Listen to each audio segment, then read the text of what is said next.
I don't mean to leave you too shook. Cloaked in the vice, give it no look. I'm talking Project Blue Book. I'm just talking Project Blue Book. Sector 37 of the Charter Galaxy, aka the wrong side of the tracks. This, ladies and gentlemen, is the questionnaire. And well, it's the right side of a lot of things, maybe the wrong side of a few things. And I don't know, man. It goes a couple different ways. But this, like I said, is season 2, man. You seen that last episode. I hope Carissa Grant checked it out, right?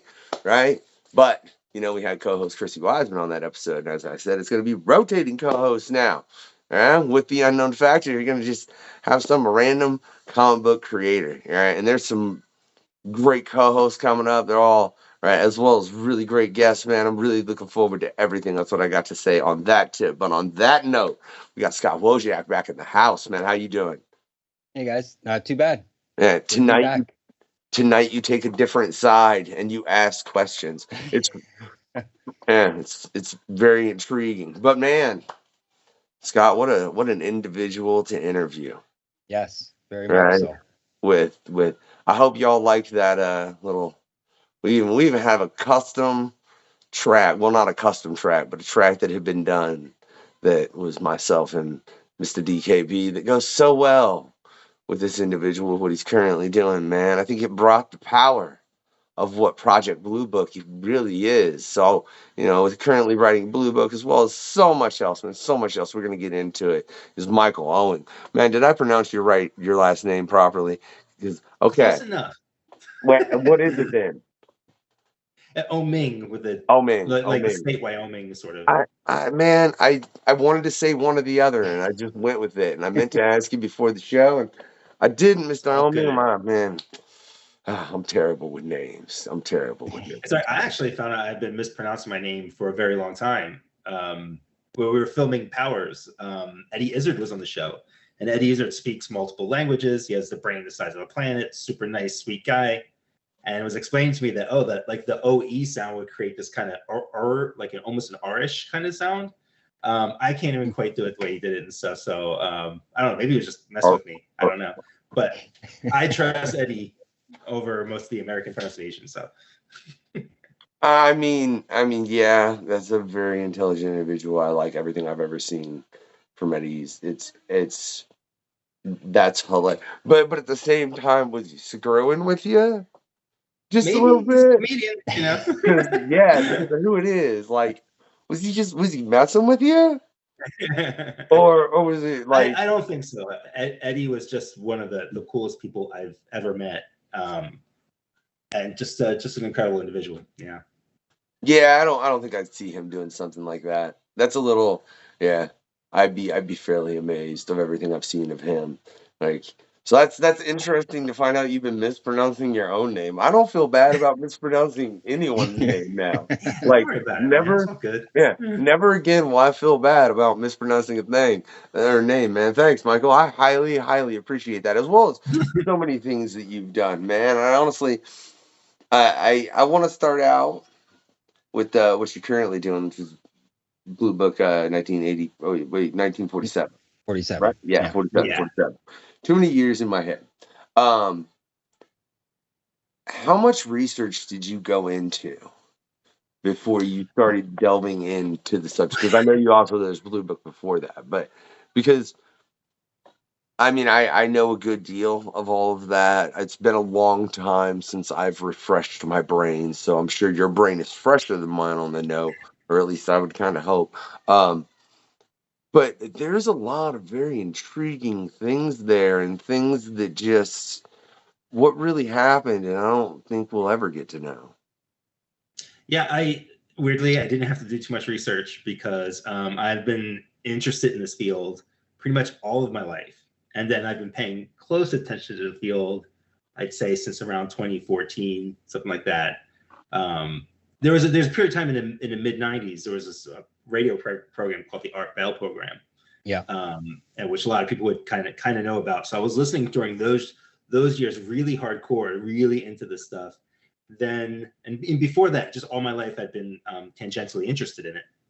And then after the Art Bell show kind of ended or petered out, there was a while there where there just wasn't there wasn't a radio show like that. Then a lot of it kind of died out. And then YouTube started to kick up around 2012 or so with a bunch of like old documentaries and like, you know, people creating new content and stuff. And then I'd say I really got serious again. And I guess it was around 2014 or so. You could say I was starting to study it at that point. Yeah. So, I mean, most of the stuff, at most, I need sort of a refresher on it. The newer stuff, things that are happening right now, are harder to keep up with.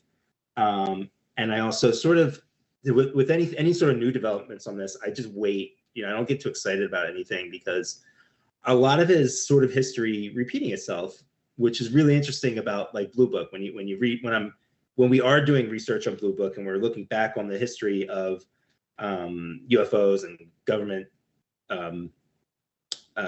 either disinformation or them putting out their own reports or whatever, there seems to be a pattern of saying, yes, there's something out there, and then kind of taking it back. Like every step forward comes back. And there's a lot of documentation that shows there's just a lot of intel involved, which is UFOs are a very convenient way to cover up secretive stuff that you're doing, because first of all, it's kind of laughable, you know. So say you're testing your secret, you know, new plane out there, and somebody says they saw a UFO, you know, why not feed into that? Because that covers up, you know, the thing you might be doing, the thing you might be trying to words are slipping my head, that creates, you know, the latest inventions and stuff, right, to keep it secret.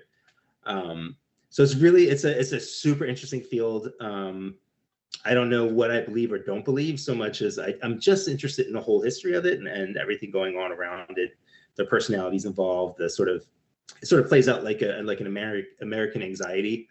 You know, so everything about it is fascinating. And when James said he wanted to do this, James Tinian, I couldn't believe we had a chance to do something like this in comics, because you know, it's not really the field for it. You know, the mainstream direct market, you know, it's kind of hard to do a book like that and you know, beyond a single issue maybe. So I was really excited. I don't know. I mean, I would say, there's Department of Truth as well, and I'd say it's the same ilk. Even though obviously it's not based in true story, Blue Book is, but I think that's the difference, is the narrative, right? Yeah, but I think there's so much as far as the actual history and what's happened within there that it's sort of like, this is kind of outlandish. Well, yeah, but this is all real. You know what I mean? Yeah.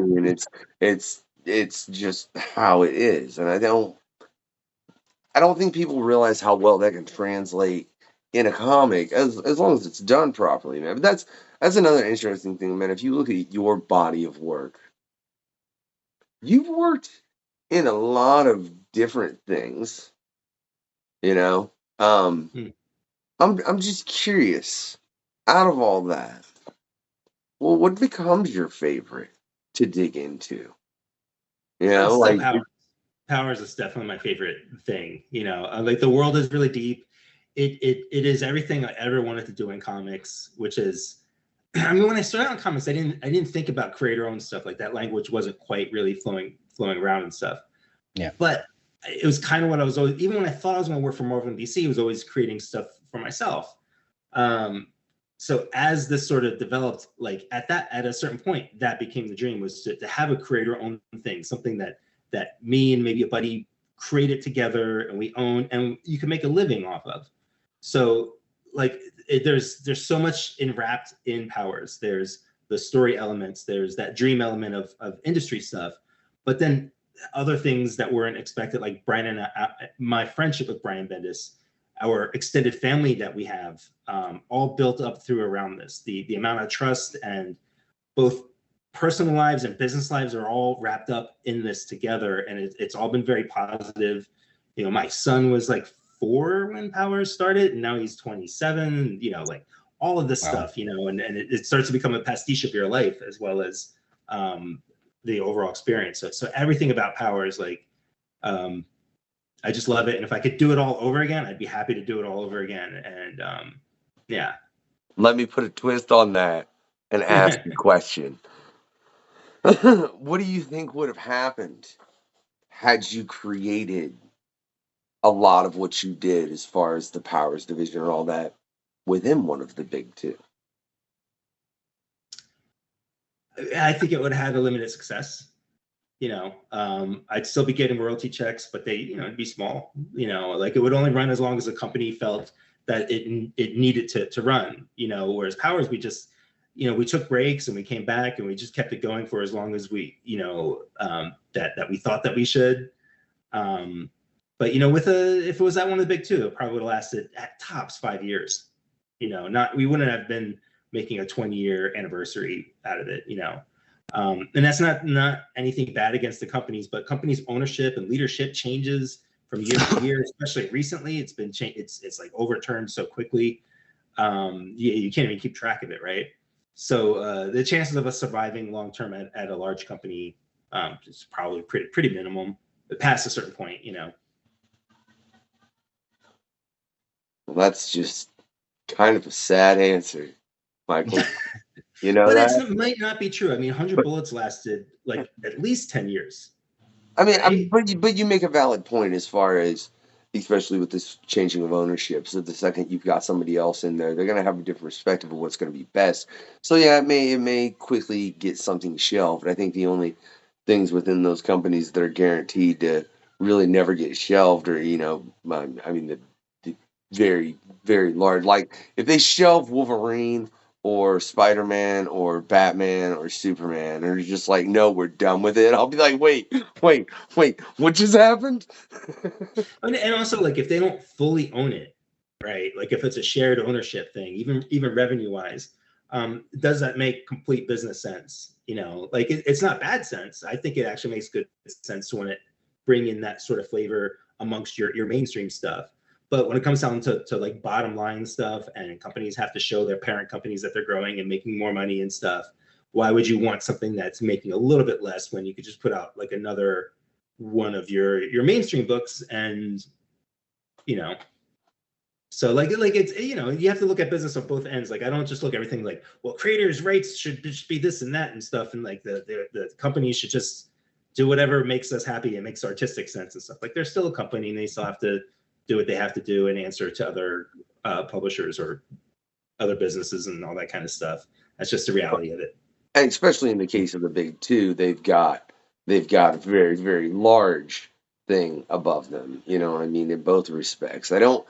I think if there's one of those companies that I think like the bigger companies probably look down on a little more right now, that's probably DC. I'm not trying to be negative towards DC. I'm just saying if you look at the respective film universes, and I think is the people in charge are going to be we're way more upset about. Let's be real honest. Hopefully, shout out. I hope James Gunn. I hope he does an excellent job. That's all I have to say on that.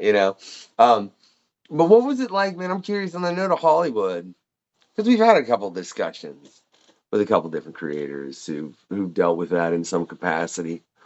And what was it like taking that from the page to the screen? And I don't even mean necessarily the process of what they wanted to do with the story. I mean just the paperwork and how much headache for the rights and everything.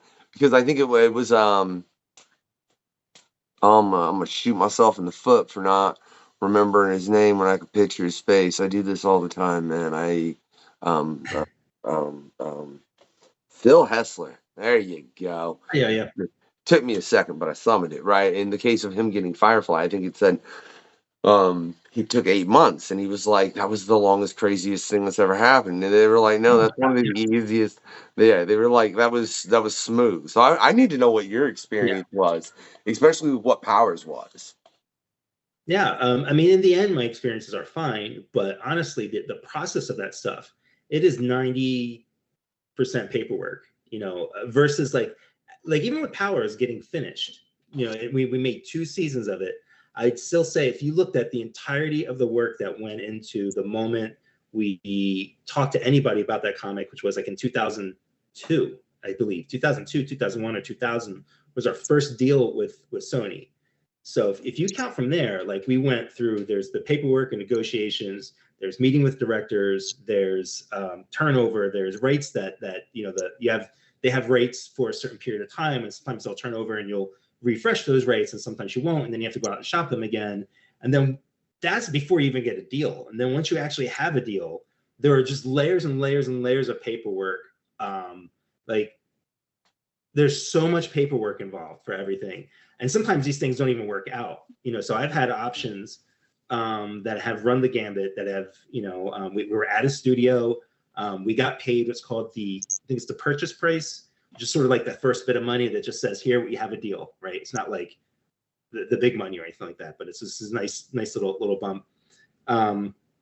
And then, like, honestly, at that point, the amount of paperwork that goes into it is not worth that sort of like advance that you get, unless it goes into production right away, you know, because basically, like, if you're not lucky, like we have a relationship with our lawyers so that, like, we don't have to pay them by hour on things. And if we had to do that, like, I don't know that I could afford to see contracts all the way through. Like, at a certain point, I would just have to say, okay, I just have to accept this the way it is, because I don't have money to constantly pay a lawyer on this stuff. But luckily we got into these positions where we have something that works. But like, the amount of paperwork is unreal. In fact, you ever watch the show The Bear, about cooking? And I have it was No. a big thing on Hulu. I'm aware of it, but yeah, I did not watch It's it. a great show, a lot of parallels to comic book making and stuff. But I was really happy with, during the show, they showed the owners of the stores just struggling with the paperwork.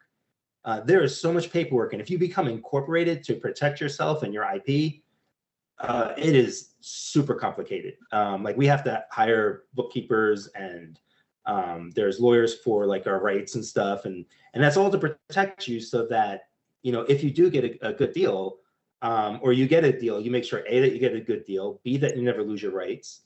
And it is just complicated. It's a lot. Like, and I wish I even had the vocabulary to tell you how much it is. Like, I still feel like, even with my rambling, that I'm not doing it justice. It's just a lot, man. So God bless anybody who gets to the other side of that. But most of it is, it's a lot of headache. It's like a gamble. It's a lot of work for something that might not work out. Firstly, perfect. Scott, do you have a bit of a headache too? I have to know. You know I do. This is just a little bit of one from that. Like, does your head just kind of go like, oh God, like I'm comprehending all of this, and I get it, and it's just, but and then part of me is kind of, dude, you made my head hurt, Michael. That's all you did. You really made my head hurt. Let me put it this way: some days I'll start work at around 10 or 11. But I don't actually get to work. I don't get to drawing until like maybe 2 or 3 o'clock, because some days, like, things will come in. There's going to be contracts to sign, contracts to read, paperwork that needs to be done, and you have to go back and forth between all the help that you need to keep track of this stuff. You know, and then a lot of it's just the tax work, you know, the tax stuff that goes along with when you're incorporated. So you're your own business. So your business pays yourself. Your business has its own identification, its own tax ID. It's its own being. It's not you, right? But all that paperwork has to be lined up. And God forbid you hire somebody to do one thing once, then that comes with a whole bunch of paperwork. Now you got to send this guy the 1090 forms, or 10W. 10W40 is a gas, oil, or something. But you know, it could be frustrating. But I mean, I'd rather be doing that than anything else. It's, you know, but it's a lot of paperwork, and it's not the thing that you hear about very often on anything when they're talking about comics and stuff. Oh, and you know, it's funny. I don't think I've ever, and I mean, I can completely believe it's true, but just 3 hours, man. Oh my, not often, but sometimes it happens. Okay. It's just the perfect storm, you know. Yeah. Whew. I do, man. You made my head hurt, Michael. Michael, when you were working on, once all the legal stuff was done and that, did you were you and Brian actively involved in creating the actual show? Yeah. Powers, by the time the television show had happened, Brian had some experience in Hollywood. So, you know, he had written screenplays, video game stuff, some film stuff that even if it didn't get developed, he was paid for. It was real screenplay stuff. So he was involved like really early on. And what we were trying to do was we didn't want to do the thing where our egos got in the way or everything needed to be like the comic, you know, and we wanted the show to be what it needed to be, figuring the two would sort of marry each other. Yeah. And if you're able to see both seasons, you'll see that starts to happen by the end of the second season. And we felt really confident if we had a third season, we'd finally really get there and stuff. But we were involved in pretty much everything, you know, and you didn't have power over everything, but you had a say, which was great because a lot of times you don't. Yeah, no, that's great. I feel like you just, because look, man, I watched Powers a lot. Like, I've read a chunk of Powers. I need to read it all. You know, sometimes life happens and you don't. Yeah, we'll just leave that at that. But I like the show was phenomenal. It did very much leave me wanting more. But I'm curious because if you look at, especially nowadays, I mean, I can't think of how many things were cut short that were streaming and then they never man, I feel like there's so many. If they would have gotten to that third season, exactly what you just would have said, it would have taken it to a whole nother level that people would have been like, oh well, I have to go back and watch all this now, you know, like and in so many cases I could think from Powers to I'm not going into the list. Y'all go Google comic book shows and it's a lot. Do you think that for some reason comics aren't given the chance of like just a normal sitcom show would be? Like those I feel like are given a lot of a chance, and that might have a lot to do with the budget of both respectively, because you know it's going to be easier to produce a half an hour long sitcom or cop show than it is something that's comic book related in most cases. I mean, budget can definitely be a part of that. But I don't think there's like an intrinsic bias against comic book related stuff. I just wish there was more different kinds of comic book films, you know. Like I really appreciate The Boys. The Boys was able to just there's been so much of a very mainstream superhero thing that has such a commonality amongst all the storytelling, you know. Some people talk about like the plots being similar, sometimes just the tone is similar, and there's just so many different kinds of stories you can tell. Daredevil season 1 was different than everything else that Marvel did, and it's not just because it was darker. Like there was just a complicated layer of interesting stuff that they were doing, and I think if we see more of that, and also just more non-superhero stuff that is based off of comics, I think comics are a great way to prove a concept. But outside of budgets, I think that's the only thing that can really kind of harm the show, right? It's like obviously it costs a lot to have special effects. And you make a valid point, man. There's so many. I can think of so many comics that I've read recently, up like from past guests, that I'm like, these would all make great movies, and they're very much not superhero stories. From like The Deadliest Bouquet, which I think that would make, and it's not in any way, shape, or form. I don't. If you watched that and thought it was a comic book film, I think you would be like, huh, you know. But I think a lot of people would say the same of like Two Guns or. And I don't think people realize how much they consume comic book medium and are completely unaware of it. Ghost World was an amazing comic. That was just a character-based comic. You know, became a great movie. There's a bunch like that. You know, Love and Rockets would make an amazing television series, just like an ongoing soap opera. You know, you got that The Crow remake coming too. Yeah. I'm kind of curious. I won't lie, right? But I'm curious. It's good. I hope. Let's let Scott ask like a writer specific question though, because Scott writes comics. Like he does that too, right? And I know. But dude, you're like you just put me on the spot, dude. Did you not think there were points where I was going to do that, Scott? I'm just randomly, you know, why not? No, I'm actually curious about William of Newbury. Oh, thank you. When I just ordered my first and second copy. Yay! Today. So, what is it? May 29th, I think it comes out. Yes. Yeah. Yeah. So I saw the photos that you had sent Jay, and I was looking at the cover, and I'm like, that really looks like Secret of the Nim. Oh yeah, It totally had that feel to it. completely. So I was kind of curious if there was like a little bit of a connection to that. It was just a huge influence on me as a kid. There was a handful of great animation. Well, actually, when I was a kid, I was born in '73, so '82-ish was like the best years for geek stuff. Like all the best 82. science fiction stuff was coming out. You were born in '82? Yeah, You were born in a great year. that's right. You had tons of fantasy films and a lot of like adult animation, and then even stuff that was for kids that was just more mature, you know. And Secret of Nim was one of these. Like in tone, it was more mature, and it made such an impact on my mind. Even my series that I did with Brian Glass and Victor Santos, the Mice Templar, largely because of that and the Hobbit animated film, which I think came out around '78 or something. But those two really just they percolated in my mind, and like almost everything I create comes from like four things. It's like either Secret of Nim, kind of the Hobbit thing, because you know, but more of a general fantasy way. Then be Highlander and Time Bandits. Like those films, all sort of like all of my work almost are just versions of those things. That's fantastic.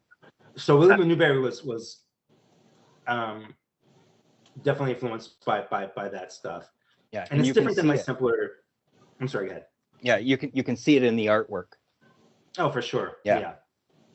And man, looking at the Mice Templar, yeah, every time I have a guest on, they're just like, hey, can I have some money for you interviewing me? They don't know that they asked that, but they all ask that. They do. And I'm like, fine. Because it looks so Yeah, good. very excited about William of Newbury. It's actually all based on true events, sort of. So there was a medieval monk named William of Newburgh, and he wrote the history of England. He was their first English historian. He's considered the first English historian, and I think it's called The History of English Affairs. It's this book that you can get that tells basically about this time called the Anarchy, which was when there was the first civil war around the 12th century.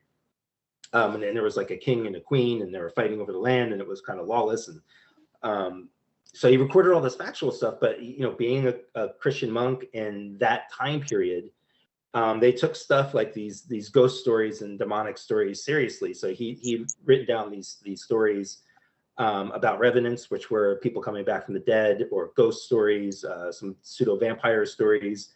There's one fairy story about these green children that kind of show up out of nowhere.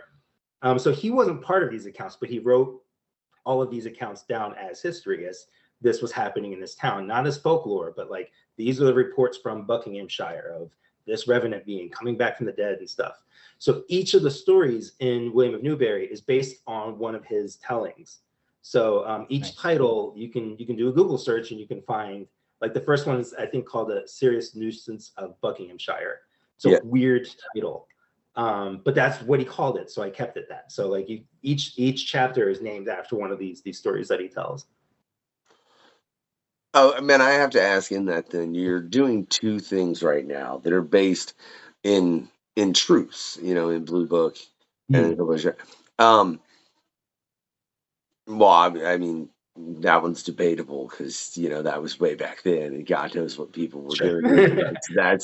So it was history to them, and we'll put it that way. But, you know, there's a lot of things that are history to a lot of people, but back then it doesn't mean it was right. And that's modern days, but whatever, we ain't getting into all that. So I'm curious in that, what made you decide to go and be like, I want to do these things in comic form, as opposed to something else in that regard? Yeah. I consider myself an escapist. Like all of my life, I've always just wanted to not be here. You know, like I'm always in my head, always in a fantasy place. Medieval stuff was a big part of that. One of the reasons why I love the UFO lore and stuff, it was that what ifness of it, right?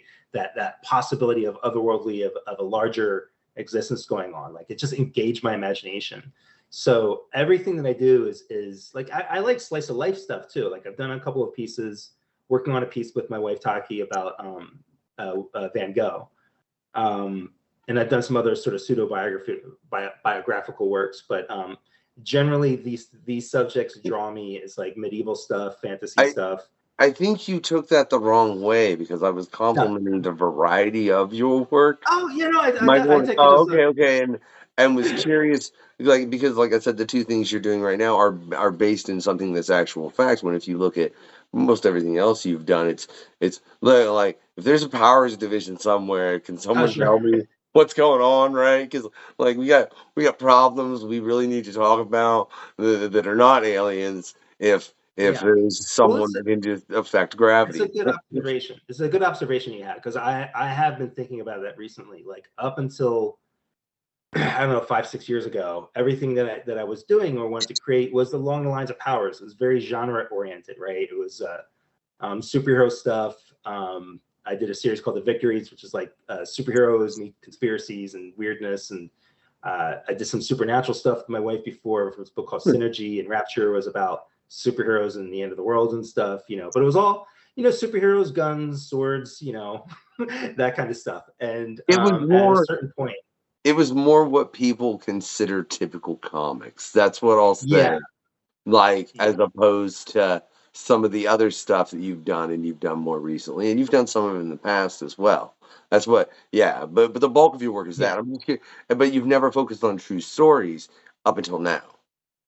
Yeah, and it's a challenge too, because the direct market isn't necessarily built for that. But we're also at a time now with, you know, self-funding books. There's new companies now that are taking chances and doing crazier stuff.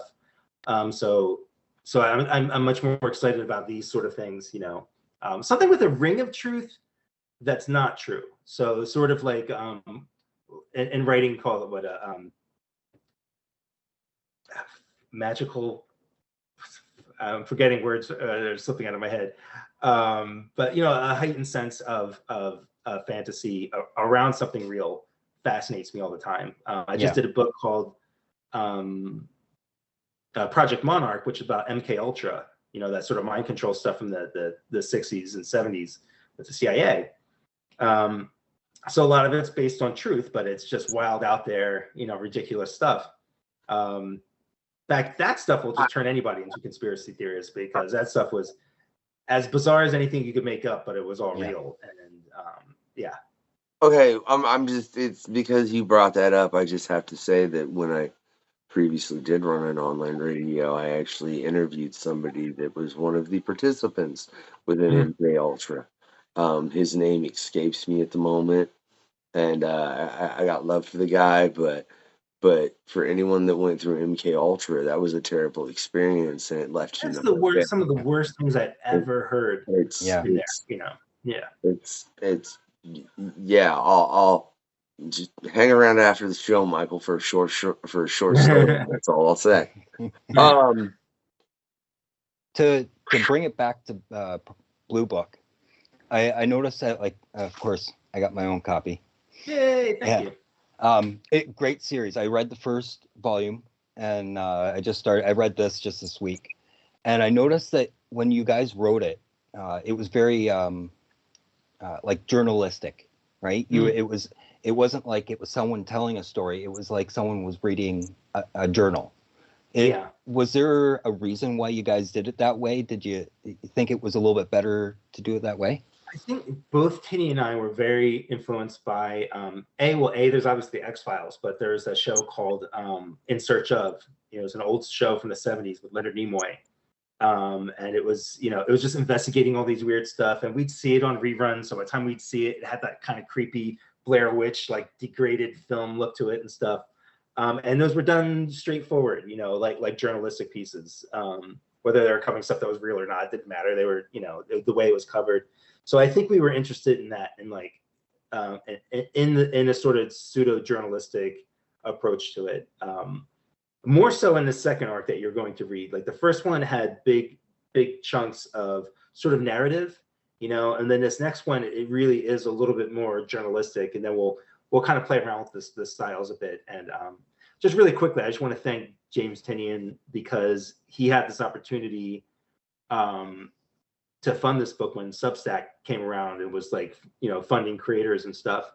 It's not the kind of book I feel like we could normally just pitch and have a company, pick up, even Dark Horse, because it's not like Department of Truth, this is kind of, I don't want to say dry. It's a straightforward. It's not, we're not exaggerating stuff. So it's kind of niche, and a kind of thing I've always wanted to do, but didn't think that there was a market for. So between James's success and some other circumstances around it, I'm very blessed that we got to do it, because I've always wanted to do a book like this. It just never seemed possible.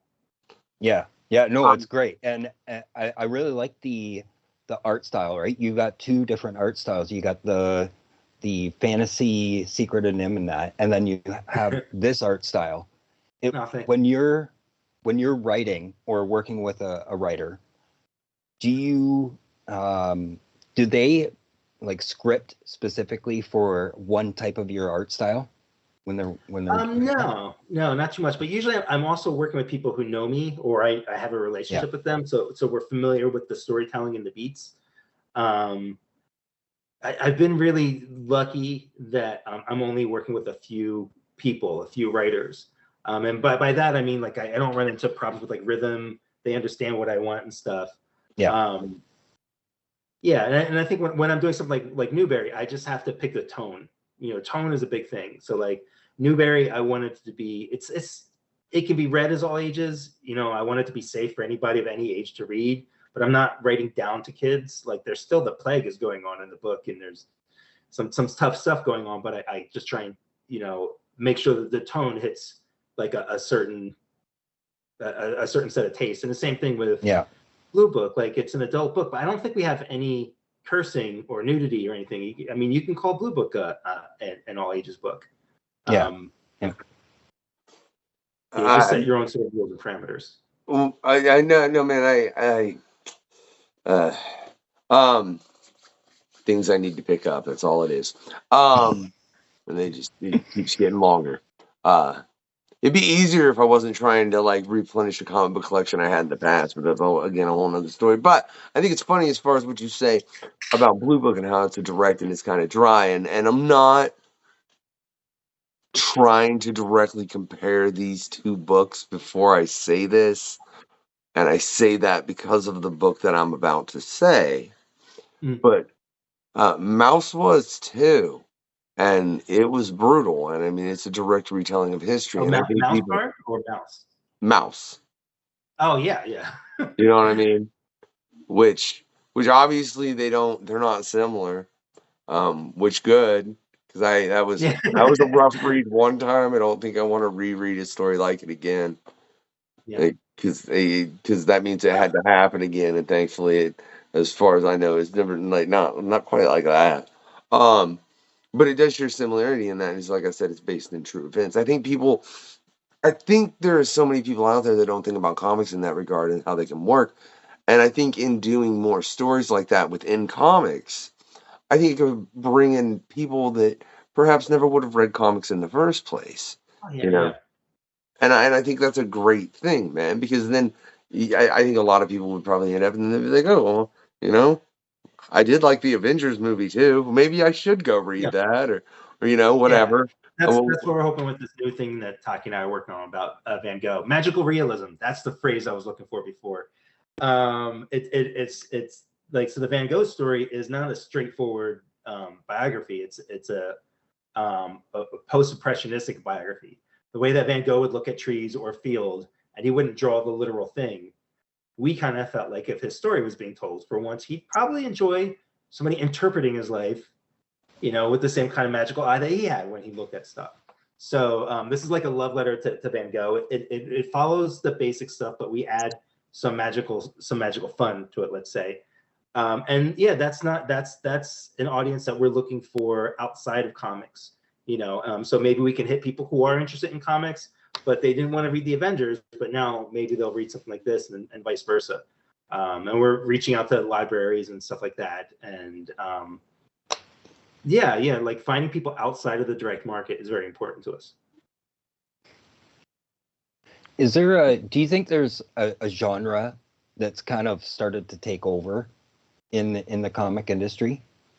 Like there's like the superheroes are at the top, and then there's things that are... it comes and goes, right? Like there seems to be an upsurgence in westerns right now, which I think is really cool to see the western comic kind of making a comeback. We obviously had like zombie stuff for a while. There's and just because something was like quote a fad doesn't mean it goes away. It just kind of goes through like these peaks and valleys, right?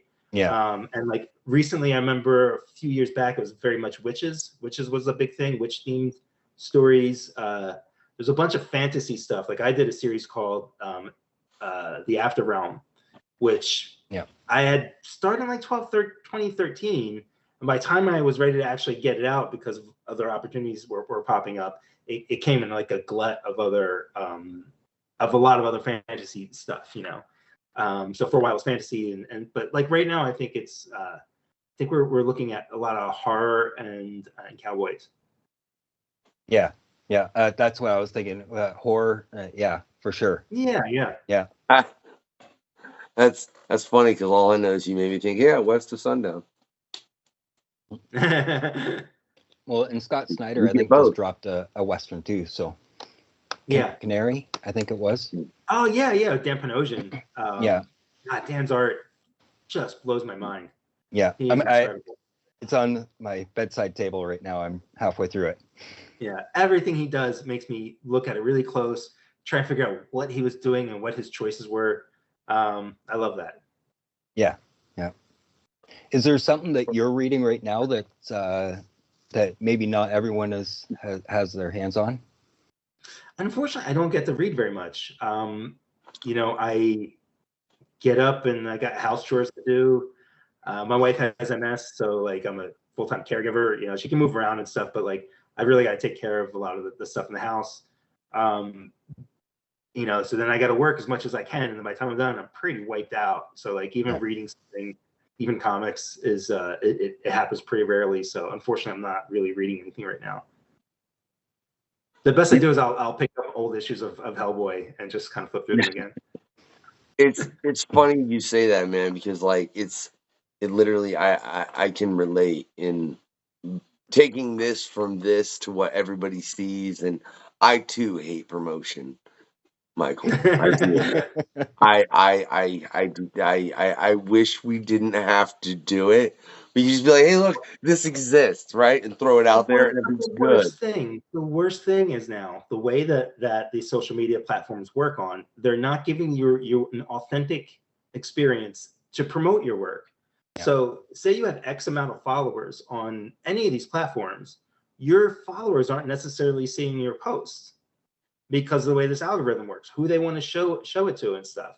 So like, and I have a large, because I've been on Twitter since from the beginning. So I have like 26,000 followers on there. But, I post stuff now, just hardly any reactions or anybody actually sees it. And I don't know, for whatever reason, they decided to put like the view count on there. So you can even see that nobody's seeing your work.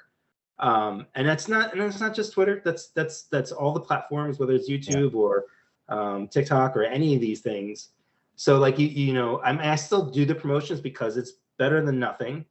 But I lean more on my website and my newsletter than anything else, because unfortunately, it used to be like if you had 1,000 followers anywhere, those 1,000 people would see what you're posting. But now they're not. So it's like, unless you're making money for the platform or hitting certain kind of algorithms that are kind of impossible unless you're like a full-time content creator. It's insane. It's frustrating. So not only is it hard to promote, it's hard to talk about your stuff and say, hey, this is what it is. Then to realize, oh, nobody's freaking seeing it. The posts, or very few people are. It's frustrating. I don't like algorithms, and I'm glad you're like I've been on Twitter. That's right. It's still Twitter. I'm sorry. I don't know why you did that, sir. It's Twitter. That's what it is. That's what it's been. What are you doing? But let's just move on from that point, man, and get into something. I want to get into something else, because you said where to start, right? With both films you can't stand and comic book movies that you don't think did the comic book justice. I just have to know, how much does that answer technically intertwine on themselves where one is the same? That's a good question. I don't know. Let's put it this way: since making Powers, I've stopped being critical of film and television. Like I used to go like, oh, that's lazy writing, or they didn't care, or something, and like after seeing how things can go, I realized this is hard. It's just hard to make these things. Like even Madam Web, like everybody's having fun talking about how horrible this movie it is. I don't think anybody set out to make a flawed film like that. Like sometimes things don't come together. You watch a show like Daredevil, that first season, clearly everybody from the cinematographer to the editor to costume design, everybody, they're all on the same page. And that's kind of magical that, you can try and get that to happen, but like one link in a chain just isn't interested in doing something, or they're just kind of, calling it in. It'll affect everything else. So I've stopped being critical about shows. I just kind of wait to see now. And if it's something I enjoy, then thank God I liked it, Yeah. And if it worked out, I go, my God, it was a miracle. Like I found myself watching Dune. I was watching the second one. And like, as I'm watching it, I realized, thank God I am not being insulted. Like just to watch a big epic science fiction thing where I'm not feeling insulted by the stupidity on the screen was such a large stepping stone, And then I got past that and I go, wait, stop comparing. I'm saying this all in my head. Like, stop comparing this to bad stuff and just enjoy it. But it's kind of hard because things just fall apart. And I don't know if there's so many reasons why some of these films are turning out the way they are, whether it's studio decisions or people work on something really hard and lovingly and it doesn't come together. So I try to be less judgeful these days. What do you think in seeing what you have affects it more? Because I know, like I said, we've had several past guests talk about their experiences with this, on various levels, up to including like Jim Valentino, who he deals with a crap ton. He's the only person I think I've had on that probably has dealt with it more than you have, to be real honest, because that's a ridiculous amount. But what do you think ends up affecting stories negatively on a higher rate? Do you think it's because the creatives are driven out and the studio is really, really making decisions, or is it monetary, or can it just be like one person? Like, what do you think is more often happens in those I think it's money. It's just always money, whether it's because they want to design something that creates a huge amount of money.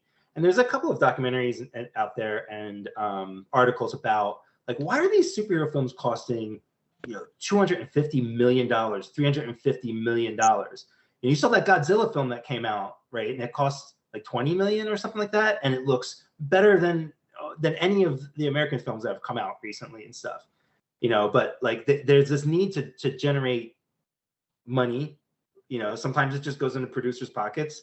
Sometimes there's films that are made just because certain people at the top are going to make money off of it. Other times it's like it's a gamble that there is a safe bet on this franchise, so let's just make more or make more like it. As opposed to like those early Marvel days, nobody was looking. Like nobody was like, this Iron Man film, we need to have this happen, or else things are going to fall apart. Like instead, for the most part, from what I understand, the filmmakers were able to just like their hardest part was just getting more money, but they were kind of just allowed to have a vision. And like you don't see too many films now, whether they're superhero or otherwise, that give a vision to the directors and stuff. I mean, that's why the two breakouts last year, Barbie and Oppenheimer, were both driven by creators, by their directors who had a vision for what they wanted to do. They're two very different kind of films, but they came together because there was this clear vision of creativity put into it. That's why they were popular. It wasn't the marketing. It wasn't even because it was Barbie or because, they're on the opposite ends of the spectrum, but they were successful because of the creative minds behind it. And I'm not saying that studio films can't be that. It's just that it's easier to screw up, I think, I just want to lead into a question to get your opinion to something, Michael, but I'm curious. I don't know if you've been asked it before. I would believe if you have,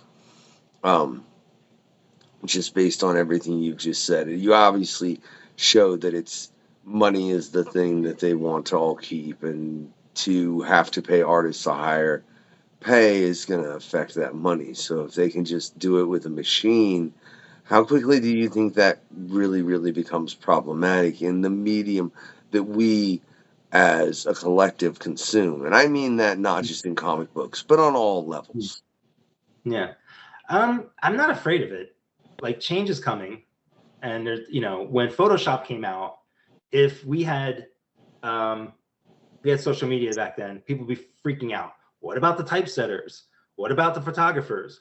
What about this? What about that? Right. But and people lost their jobs. Like, jobs turned over, new jobs were created, change comes. We're just going to see this everywhere. So, and that doesn't mean you just roll over and accept it in every aspect of it and stuff. But, we have to have conversations, because the AI, whether it's in your computer, whether it's on television, whether it's through your doctors or whatever, it's just going to be part of our lives. So we can't act fearful. We have to, we also have to ask ourselves, like, the definition of AI is being thrown around crazy. There's a lot of stuff they're just programs. They're not AI. Like, I don't know what the difference is between the two. Like, why does my Photoshop, if I take a picture of the screen I'm looking at right now, and then put it into Photoshop, and then there's a bunch of different filters I can make it go, or I can make it look like a watercolor painting. I can make it look like an oil painting. I could make it black and white. I could turn it to a photo stamp. Why is that not considered AI? But if you color code something, now they'll start calling it AI. Like, I was watching a documentary on The Green Knight, which is a film I really, really love.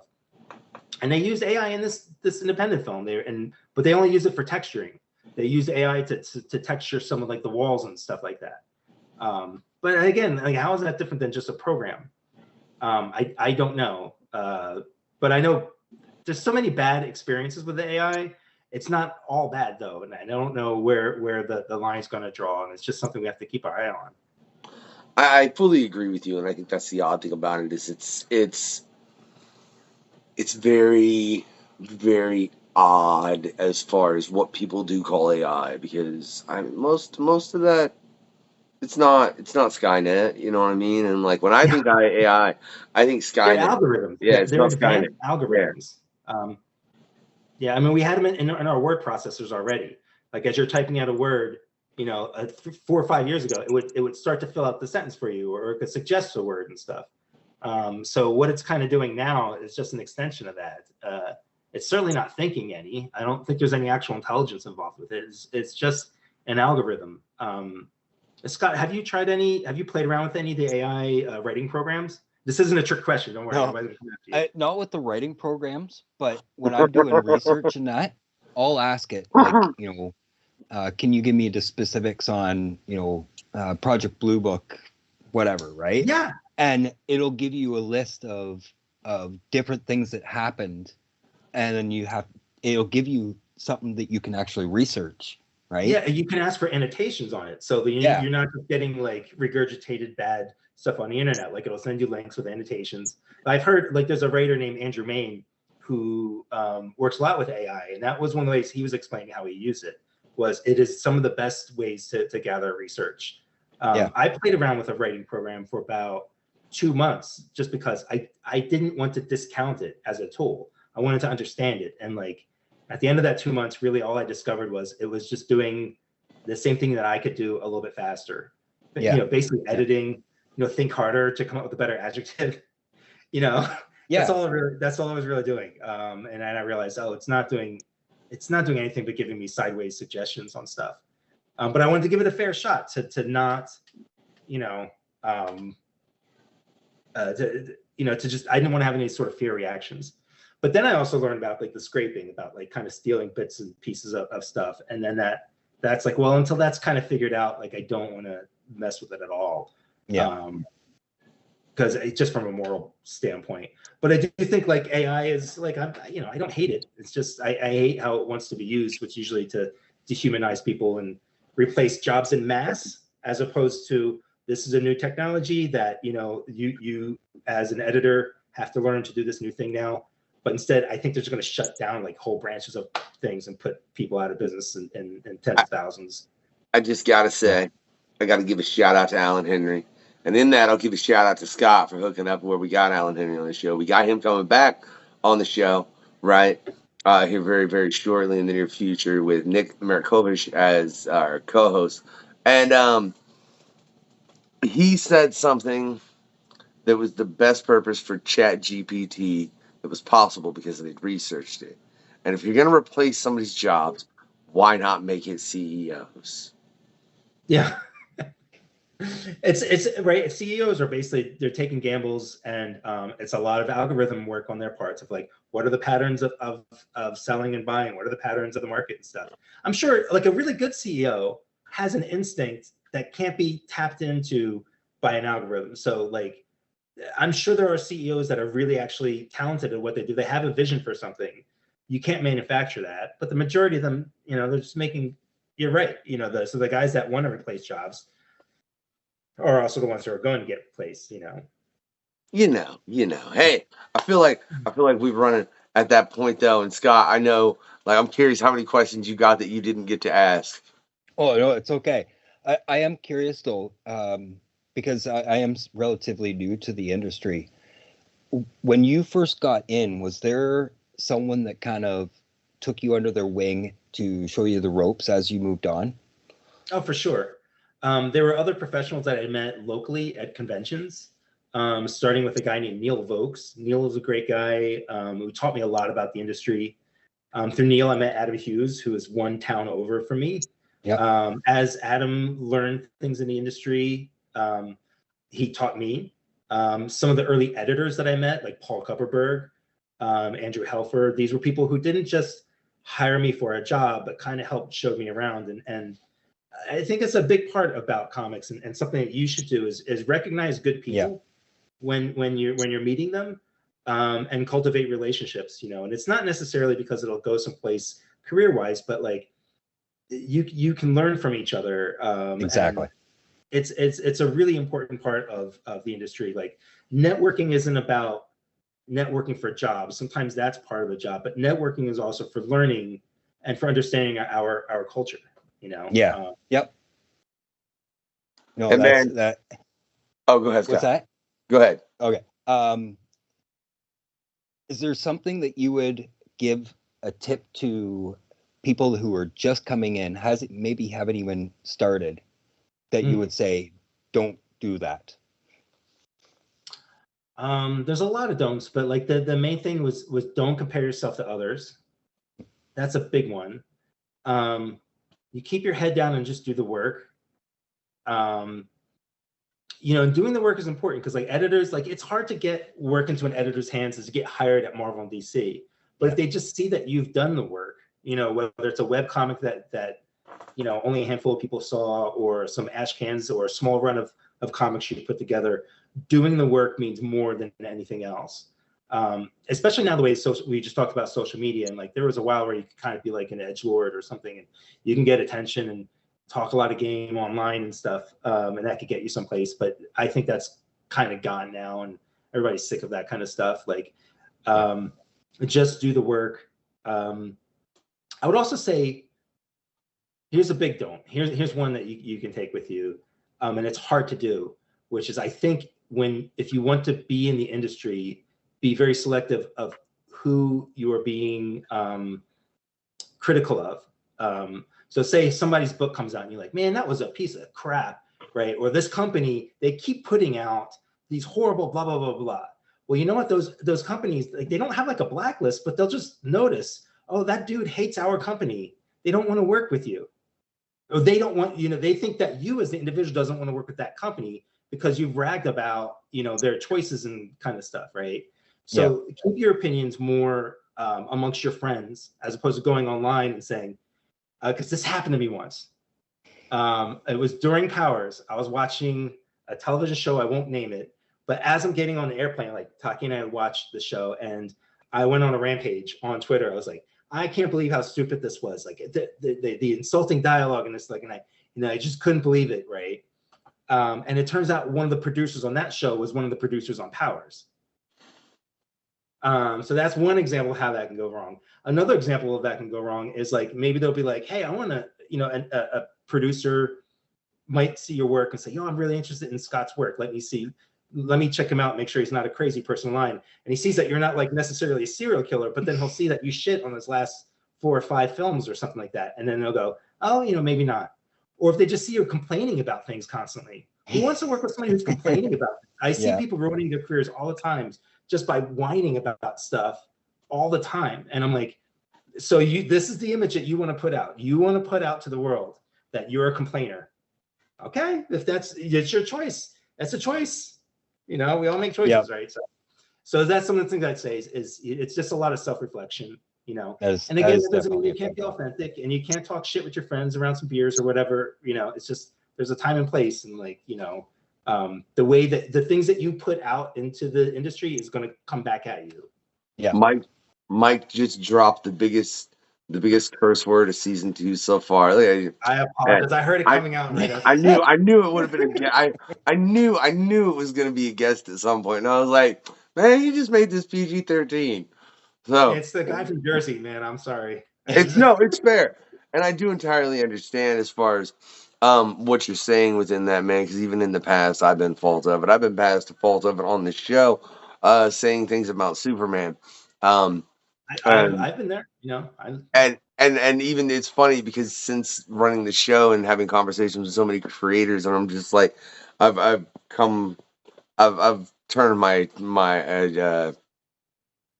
my coin on Superman, and I'm like, okay, I get it, that's fine. It's not necessarily for me, but like really thinking it over, okay, that's cool. Like I still can on Batman, and I said that when Vlad questioned me on the the second to last episode on season 1. It's just because fundamentally it's weird to me. He's supposed to be the smartest man in the room. He wants to fix Gotham. He has all of this money, so he goes about making himself a little costume and beating people up, which is not the most intelligent way to solve the crime problem in Gotham. Sure. And I'm talking about from a fundamental social level. From the fundamental social level, it would be to take all the money and make it to where nobody had to do these crimes to get the things that were necessary, and then everything would have been fine. That would have been the intelligent, non-narcissistic, egotistical. Yeah, but that's not a fun movie. It's a terrible. But you're right. Michael. That's a terrible comic. That's a terrible comic. It's a very short comic. But just fundamentally, when I look at that character, I can't get with it, because I'm like, you're telling me he's the smartest dude in the room, and he was wanting to do this, and he could have, and he didn't, and then. All right, man, that's cool. You guys enjoy your story. I love to say that you can't be critical either. Like you can be. It's just think about the way you're saying it or what level it comes out. I love some of the villains. Right? I'll take Riddler. I'll take a Riddler Joker storyline all day, every day. That's freaking hilarious. It just is, man. It kills, But I think it's important people remember too, like you said, there's a comic book. Not every comic book is for everyone, but there is a comic book for everyone. I assure you of that. Now, as far as Michael's concerned, check the links in the description. You can find his website. You can also find his sign up for his his newsletter. Yeah, I lost the words, man, and I totally agree with you, man. You made the best wishes I've ever heard. Look, I want more time. I want more time, and I want more time. That's all I want. Wow. All I want is more time. Right? I can completely relate. But if you've enjoyed this episode of the Questionnaire and the time you've taken sitting with myself, Scott, and Michael, right? What I want you to do is I want you to find a really nice fairy, like a cool one, like it's got a chill, nice vibe, okay? Right? And I want you to send it to Michael, right? With a bunch of cool Hellboy toys. He might have them already, but just send them anyways, right? And a 100 grand. Right? Now, if for some reason you watch this interview and you're like, man, Michael, you just didn't like him for whatever reason, right? I don't know why you wouldn't. It's been a pleasure, Michael, right? But if you didn't, Thank you. I want you to find a really mean fairy, like one that you need to like trap in like something, and because it's scary as crap, right? Like that one. And I want you to throw a bunch of nice cooked cauliflower in there, right? Just get it all nice and stinky, right? And send that Michael's way with I don't want to name a superhero film because I feel like, but I feel like I could name a superhero. Here, I'll name one that nobody can get mad at me for. Right, the unreleased Fantastic Four from I believe it was '97. Yeah. Yeah, so now Yeah. this fairy's gonna feed you cauliflower while you watch that on repeat, Michael. But that's only if they didn't enjoy it. I sincerely hope they did, man, because it's been a pleasure, Mike, to have you on your show. I hope to bring you back for a future PanCon. That's where I have a bunch of Absolutely. people and we just talk about some. We've got some phenomenal ones coming up here very shortly as well. But besides that, I want you all to do three things, right?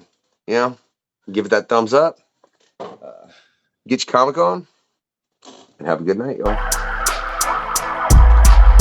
Star blaze, UFO cigar shades, all undetected in this dark space. The Mars face and Black Knight satellite, Star Wars battle fight. You better have your data right in your triangulation.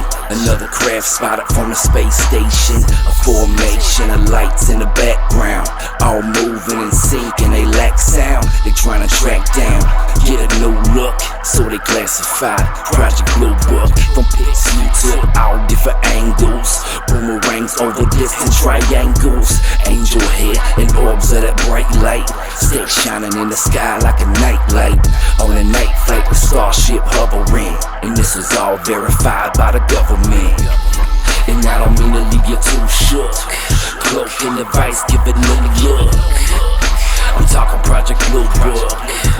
I'm just talking Project Blue Book. And I don't mean to leave you too shook. Cloak and device, give it no look. I'm talking Project Blue Book. I'm just talking Project Blue Book. I've seen your special report. 14 more like 42 as you resort to our destruction. As you consort with Paul, gonna make him retort. Call him for support. Done reviewed.